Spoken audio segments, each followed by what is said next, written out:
کے سو جاؤں. اس نے کہا اچھا پیر کی بات ماننا بھی ضروری ہے. اس نے فرض نہیں چھوڑے, سنتے چھوڑ کے سو گیا.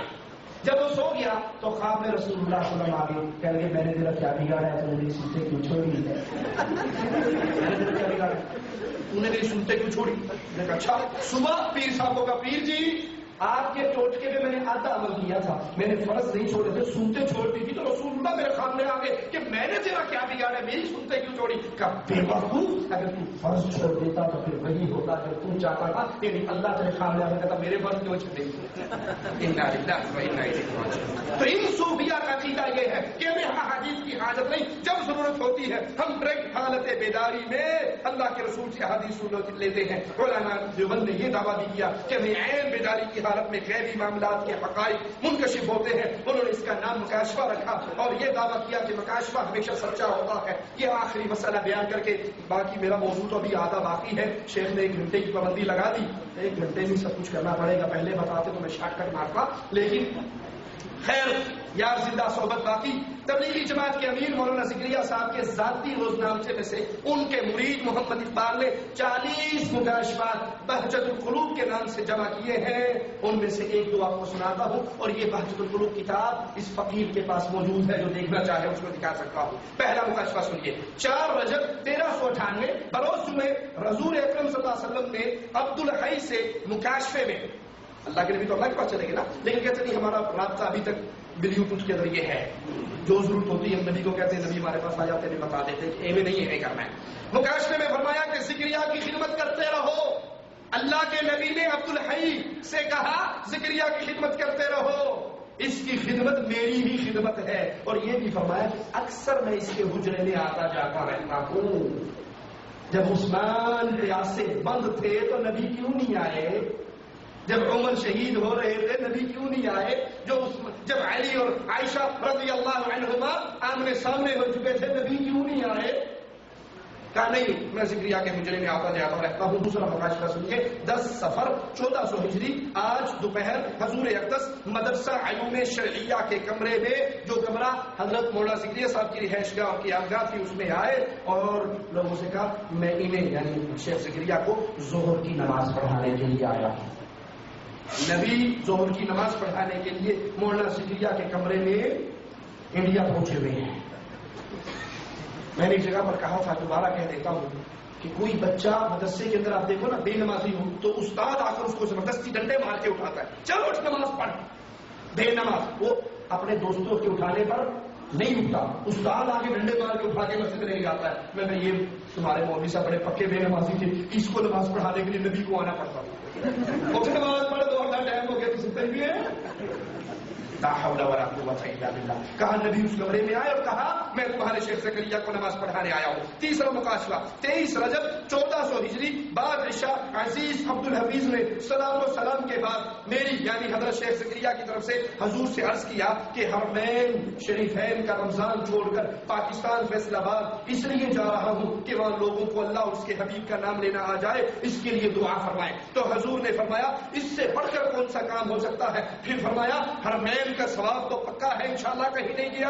پھر بہت دیر تک دعا فرماتے رہے اور اس کے بعد بہت وقار سے فرمایا ہمیں تو فیصلہ آباد کا خود بھی بڑا اہتمام رہتا ہے, انشاءاللہ میں اپنے عصا سمیت فیصلہ آباد میں موجود رہوں گا.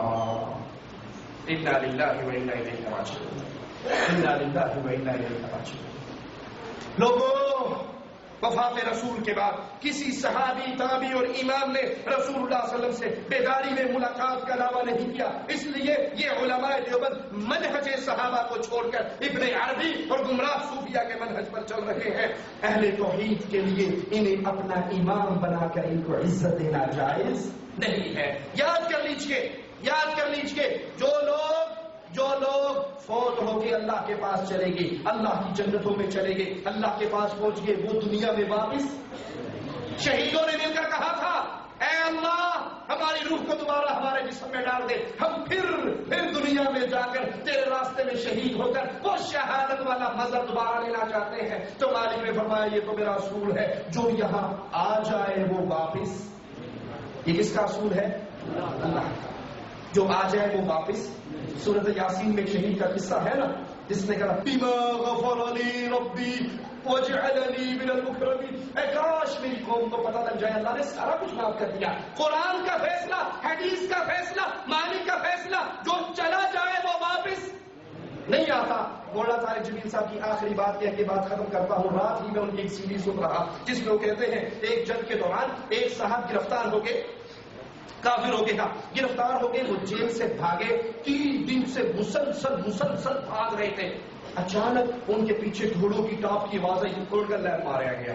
میں تو جیل سے نکل کے بھاگا تھا، یہ سپاہی مجھے پکڑنے کے لیے آگے پیچھے مڑ کر، ابھی پیچھے مڑے نہیں، ان کا نام لے کر پیچھے گھوڑ سوار نے آواز لگی، اس نے کہا لو یہ تو میرا نام بھی جانتے ہیں. جب پیچھے مڑ کر دیکھا تو وہ ساتھی جو مارکے کے اندر شہید ہو چکے تھے وہ گھوڑوں پہ بیٹھ کر گھوڑے دوڑاتے ہوئے آ رہے تھے. میں نے کہا تم تو مارے گئے تھے، تم تو شہید ہو گئے تھے، تم تو قتل ہو گئے تھے، تم کہاں آ گئے؟ تم تو مارے گئے، قتل ہو گئے، شہید ہو گئے، معاملہ ختم ہو گیا، اب گھوڑوں پہ. کہا تجھے نہیں پتا عمر بن عبد العزیز رحمت اللہ علیہ فوت ہوئے ہیں، اللہ نے سارے شہیدوں کو دنیا پر بھیجا، جاؤ جنازہ پڑھ کے آؤ. تو میں بھی جنازہ پڑھنے آگے جانا ہے کہ نہیں جانا؟ کہنا جانا ہے. انہوں نے چوک کے گھوڑے پہ بایا، اگلے ہی لمحے اسے موٹا مار کے نیچے پھینکا، آگے گھوڑی تو اپنے گھر میں گرا ہوا. ایک مسلمانوں کے روم کے علاقے میں ایک مسلمان قید ہوئے اور وہ وہاں سے بھاگ کر نکل رہے ہیں. تیسری رات ہے ان کو روم میں چلتے ہوئے، ان کے 8 ساتھی قتل ہو چکے تھے، یہ 9 بچ گئے تھے، یہاں سے بھاگ کے آ رہے ہیں. پھر پیچھے سے گھوڑے کے ٹاپوں کی آواز آئی، سمجھنے لگے کہ بس میں تو پکڑا گیا. میرے پیچھے آئے پکڑنے والے، پیچھے جو مڑ کے دیکھا ایک نے آواز دی، حبیب. ارے یہ میرا نام کیسے جانتا ہے؟ حبیب. قریب آئے تو دیکھا وہ ساتھی جو قتل ہو چکے تھے گھوڑوں پہ سوار. ارے اولیس قد قتلتم، ارے تم تو سارے قتل ہو گئے تھے. ہاں تمہیں خبر ہے کیا ہوا ہے؟ کیا عمر ابن عبد العزیز کا انتقال ہو چکا ہے اور اللہ نے تمام شہداء کو کہا اس کا جنازہ پڑھو جا کے. ہم سب وہاں آ رہے ہیں، تم نے گھر جانا ہے؟ یہ روم میں گھر جانا ہے؟ کہنے کہ ہاں. ناظرنی ہاتھ پکڑاؤ. میرا ہاتھ پکڑا، اربکانی، اور مجھے پیچھے گھوڑے پر بٹھایا. اور اس کا گھوڑا چند قدم چلا ہوگا کہ اس نے خف قطن اس نے مجھے زور سے ٹہنی ماری اور میں جو الٹ کے گرا تو گھر کے دروازے کے سامنے پڑا. عراق، روم سے عراق. انا للہ و انا الیہ راجعون.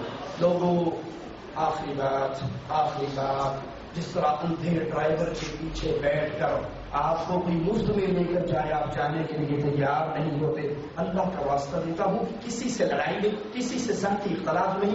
جو رب کی توحید میں غیر اللہ کو شرک شریک کرتا ہے، جس کے دامن میں عقیدہ توحید نہیں بلکہ شرک کی غلاستیں ہیں، وہ سونے کے پانی سے نہا کر بھی آ جائے تو اس کے پیچھے بھی نماز پڑھنا جائز نہیں. دلیل دینے والا دیتے کہ آپ نے نہیں ماننا، ہر نیک اور بد کے پیچھے، فاسق اور فاجر کے پیچھے نماز جائز ہے. ہم نے کہا یہ روایت درست نہیں ہے. اس روایت کو اگر درست مان بھی لیا جائے تو یہاں نیک اور بد مراد ہے، حاجی اور زانی مراد ہے، مشرک اور بدعتی مراد نہیں ہے.